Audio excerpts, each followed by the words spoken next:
I just want to start off by saying that if you want an answer at the end, prepare to be disappointed. There just isn't one. I was an intern at Nickelodeon Studios for a year in 2005 for my degree in animation. It wasn't paid, of course, most internships aren't, but it did have some perks beyond education. To adults, it may not seem like a big one, but most kids at the time would go crazy over it. Now, since I worked directly with the editors and animators, I got to view the new episodes days before they aired. I'll get right to it without giving too many unnecessary details. They had very recently made the Spongebob movie, and the entire staff was somewhat sapped of creativity, so it took them longer to start up the season. But the delay lasted longer for more upsetting reasons. There was a problem with the Series 4 premiere that set everyone back for several months. Me and two other interns were in the editing room, along with the lead animators and sound editors for the final cut. We received the copy that was supposed to be Fear of a Krabby Patty and gathered around the screen to watch. Now, given that it isn't final yet, animators often put up a mock title card, sort of an inside joke for us, with phony, often lewd titles, such as How Sex Doesn't Work, instead of Rockabye Bivalve, when SpongeBob and Patrick adopt a sea scallop. Nothing particularly funny, but work-related chuckles. So when we saw the title card Squidward Suicide, we didn't think of it more than a morbid joke. One of the interns did a small throat laugh at it. The happy-go-lucky music plays as is normal. The story began with Squidward practicing his clarinet, hitting a few sour notes like normal. We hear SpongeBob laughing outside, and Squidward stops, yelling at him to keep it down as he has a concert that night and needs to practice. SpongeBob says okay and goes to see Sandy with Patrick.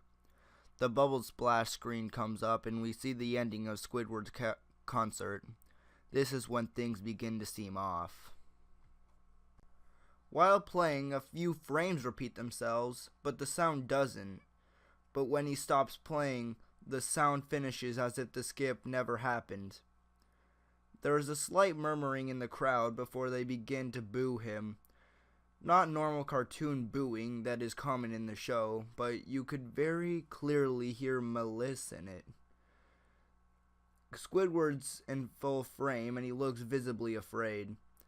The shot goes to the crowd, with SpongeBob in center frame, and he too is booing, very much unlike him. That isn't the oddest thing though. What is odd is everyone had hyper-realistic eyes, very detailed. Clearly not shots of real people's eyes, but something a bit more real than CGI.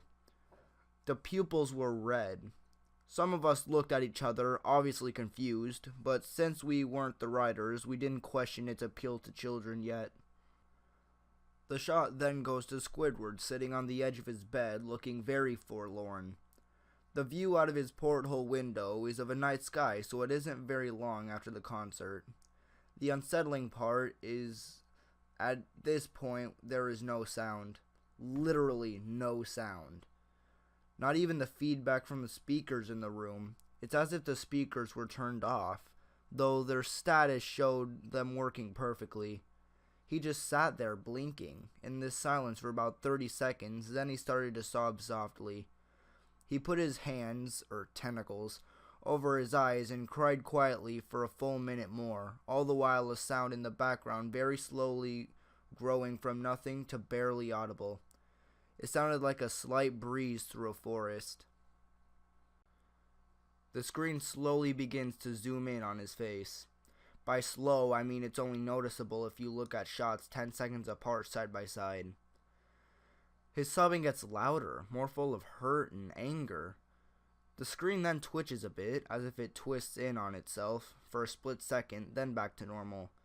The wind through the trees sound gets slowly louder and more severe, as if a storm is brewing somewhere. The eerie part is this sound, and Squidward's sobbing, sounded real, as if the sound wasn't coming from the speakers, but as if the speakers were holes the sound was coming through from the other side. As good as sound as the studio likes to have, they don't purchase the equipment to be that good to produce a sound of that quality. Below the sound of the wind and sobbing, very faint, something sounded like laughing. It came at odd intervals and never lasted more than a second, so he had a hard time pinning it. After about 30 seconds of this, the screen blurred and twitched violently, and something flashed over the screen, as if a single frame was replaced. The lead animation editor paused and rewound frame by frame. What we saw was horrible. It was a still photo of a dead child. He couldn't have been more than 6. The face was mangled and bloodied, one eye dangling over his upturned face. Popped. He was naked down to his underwear, his stomach crudely cut open and his entrails laying beside him. He was lying on some pavement that was probably a road. The most upsetting part was that there was a shadow of the photographer. There was no crime tape, no evidence, tags, or markers, and the angle was completely off for a shot designed to be evidence. It would seem the photographer was a person responsible for the child's death. We were of course mortified, but pressed on, hoping that this was just a sick joke. The screen flipped back to Squidward, still sobbing, louder than before, in half body and frame. There was now what appeared to be blood running down his face from his eyes. The blood was also done in a hyper-realistic style, looking as if you touched it and you'd get blood on your fingers. The wind sounded now as if it were that of a gale blowing through the forest. There were even snapping sounds of branches. The laughing, a deep baritone, lasting at longer intervals and coming more frequently. After about 20 seconds, the screen again twisted and showed a single frame photo. The editor was reluctant to go back. We all were, but he knew we had to. This time the photo was that of what appeared to be a little girl, no older than the first child. She was lying on her stomach, her barrettes in a pool of blood next to her. Her left eye was too popped out and popped, naked except for underpants. Her entrails were piled on top of her, above another crude cut along her back.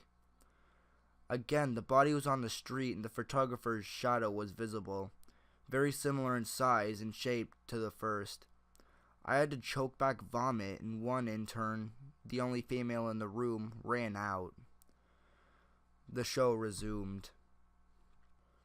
About 5 seconds after this second photo played, Squidward was silent, as did all sound, like it was when the scene started. He put his tentacles down, and his eyes were now done in hyper-realism like the others were in the beginning of the episode.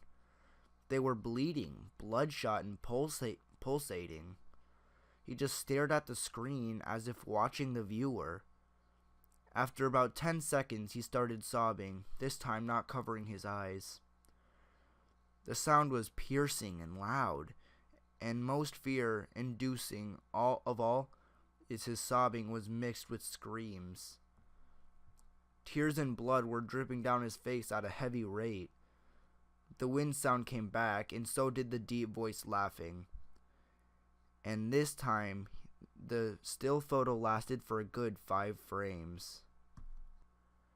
The animator was able to stop it on the 4th and backed up.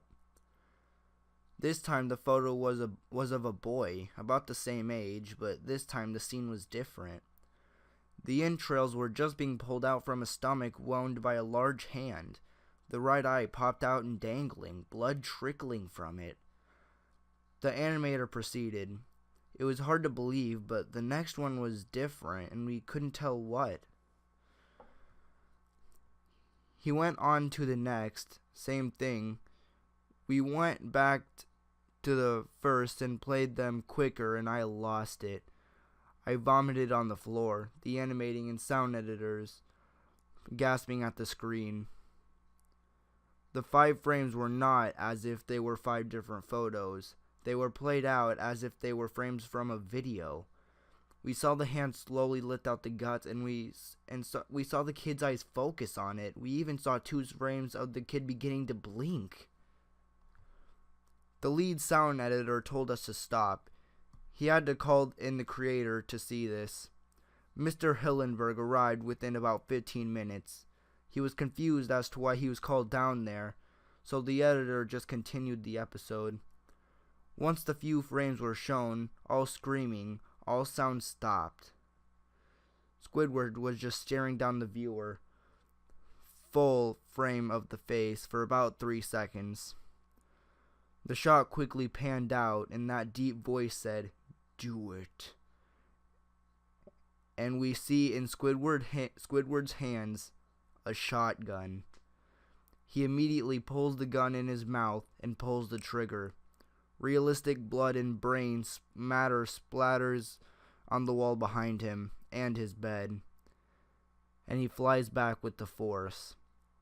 The last 5 seconds of this episode show the body on the bed, on his side, one eye dangling on what's left of his head, above the floor, staring blankly at it. Then the episode ends. Mr. Hillenberg is obviously angry about this. He demanded to know what the heck was going on. Most people left the room at this point, so it was just a handful of us to watch it again. Viewing the episode twice only served to imprint the entirety of it in my mind and caused me horrible nightmares. I'm sorry I stayed. The only theory we could think of was the file was edited by someone in the chain from the drawing studio to here. The CTO was called in to analyze when it happened. The analysis of the file did show it was edited over by new material. However, the timestamp of it was a mere 24 seconds before we began viewing it. All equipment involved was examined for foreign software and hardware as well as glitches, as if the timestamp may have glitched and showed the wrong time, but everything checked out fine. We don't know what happened, and to this day, nobody does. There was an investigation due to the nature of the photos, but nothing came of it. No child scene was identified, and no clues were gathered from the data involved, nor physical clues in the photos. I never believed in unexplainable phenomena before, but now that I have something happen and can't prove anything about it beyond anecdotal evidence, okay, for real guys, I cannot read that part, I think twice about things. Alright guys, thank you for listening to this creepypasta reading. This was way more gory than I thought it would be. And I was thinking about keeping out the parts that described those 3 kids, especially the third and second one. Like, after I heard the first one, I was like, I guess. But then I saw the second and third one out, and I was legit considering keeping those out. Those were really graphic. I'll try not to do more like that. I didn't even know that was in the creepypasta, and by the time I did, I was already like halfway into the making of the video, so I just decided to keep on going. This was my first creepypasta other than Pokemon, and overall this is my 4th one, and this one was really graphic. I'm not sure if I'll be doing another one to this extent. Maybe I will,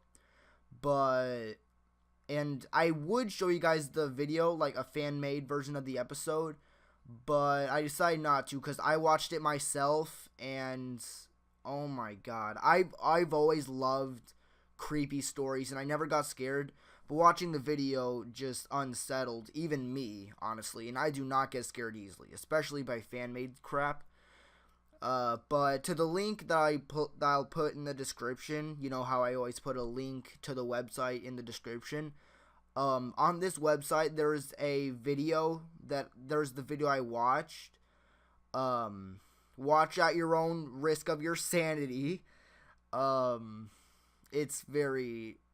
This creepypasta really freaked me out, which is why I love it. I don't usually come across creepypasta that scared me. Overall, this creepypasta was, it was alright, but it kind of freaked me out. The story was somewhat bad and unoriginal, but it was scary, and that's pretty much all creepypastas are about. So I overall rate this one maybe a 7 or 8 out of 10.